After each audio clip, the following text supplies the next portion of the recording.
one of the most popular breakfast recipes and a Gujarati snack which is one of my favorites.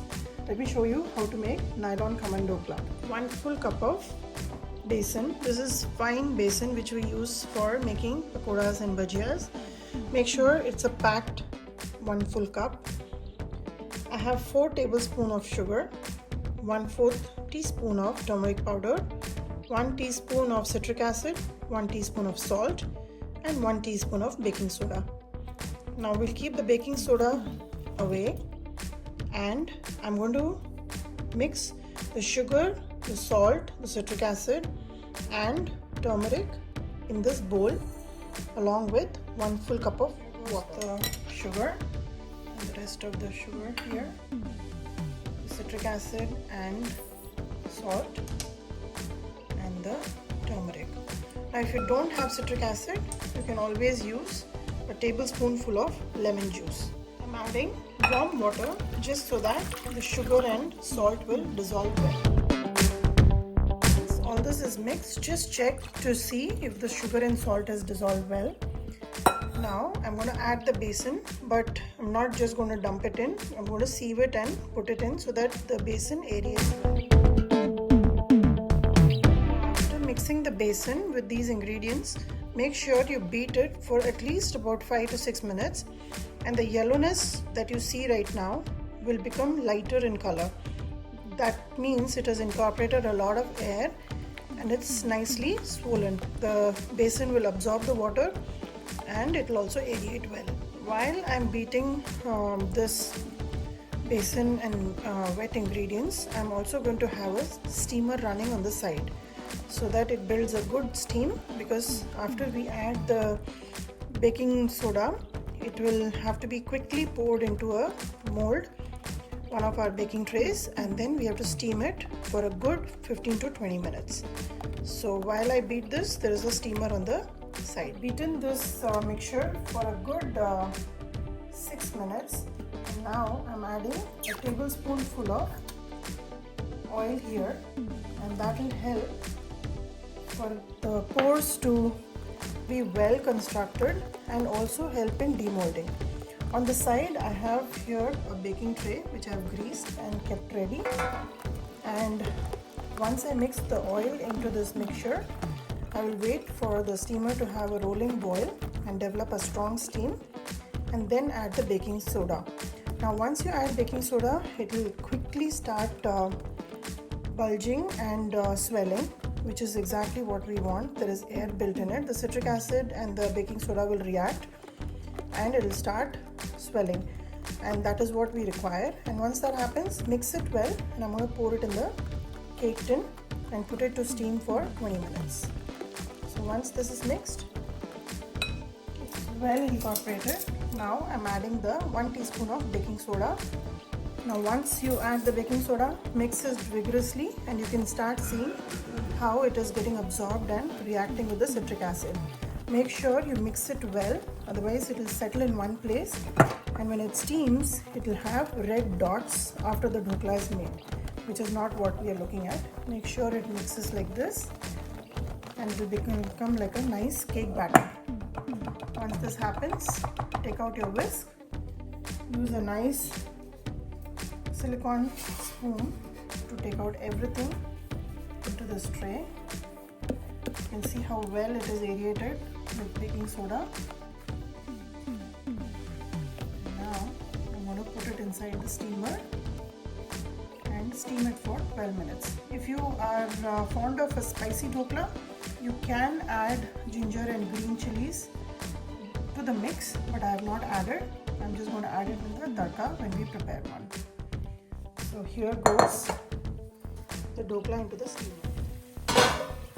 Just carefully place it, cover it, and do not open it for 20 minutes. Maintain a steam at a medium flame and we'll see it after 20 minutes. I placed my mortar and pestle on top of it just to make sure the steam doesn't escape too much, and it's been about 20 minutes. I've turned off the gas. Now don't disturb it for another 10 minutes. In the meanwhile, we'll prepare the tadka. The tadka, I'm having about a tablespoon of oil heating up, and Usually you have to add some mustard, but I don't have any mustard today. But I'm going to just add some green chilies. And once this pops a little bit, I'll add some curry leaf. Turn off the gas, add 1 cup of water, add half a teaspoon of salt, 2 tablespoons of sugar to it, and allow the water to boil nicely. Once it boils, I'm going to turn it off, add the coriander, nice and hot, add the green chilies and let it toast for just about a minute. Once this toasts, I'm going to add the curry leaf along with it, and then I'll turn off the gas and then add 1 cup of roasted well. Turn off the gas first and add about 1 cup of water. Now turn the gas back on and allow this to boil. Add the salt and sugar. This needs to boil well, and before turning off the gas, I'll add the coriander leaves so it maintains its green color. So let it come to a boil. As it is boiling, add just 1 pinch of hing, because it is all about besan, so you don't want your stomach to get upset. So just add a pinch of hing here, or you could have even added it to the batter itself. But I'm adding it here because it will give a nice fragrance as well. It's completely optional. If you don't want, you don't have to add it. Now as it is coming to a boil, I'm going to add the coriander leaves and turn off the gas. Let's check on our dhokla, the Khaman dhokla, and you can see how well it is released from the sides. Because we added the oil, it has released nicely from the sides, and you can see this. And I'm going to demold it right on top of my cooking surface. There you go, a nice and spongy dhokla. You can see the pores in it, and it's extremely soft. I'm going to just allow this to cool down for about 5 minutes and then cut it. Adding the tadka, I want to show you the texture of this nylon Khaman dhokla. Look at this.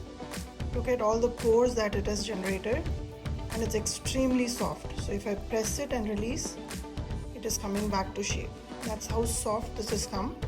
Now we will do the regular tadka on it, which I've prepared, which will make this dhokla very, very juicy. So slowly just pour this water all over, and it will go settle in all the grooves, all the pores that it has built during steam.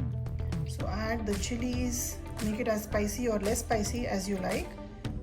And this dhokla is so porous, it will absorb all the water in here. So don't shy away from adding this water, and as it settles, it will completely absorb and become very juicy. So add all of it along with this. Really don't forget to add a little bit of coconut on top. This makes the dhokla even more delicious and makes it look very pretty. Make sure every bite you get a little bit of coconut along with the juicy dhokla. Let me serve this dhokla and show you how soft this has come out. Look at this, very, very porous. Serve it with some sweet chutney and some green chutney, and enjoy this with your family and friends. Let me break this and show you how porous it is, juicy it is. There you go. And this is a spoonful of deliciousness. Try this recipe, like and subscribe my channel, and let me know how this nylon dhokla turned out for you.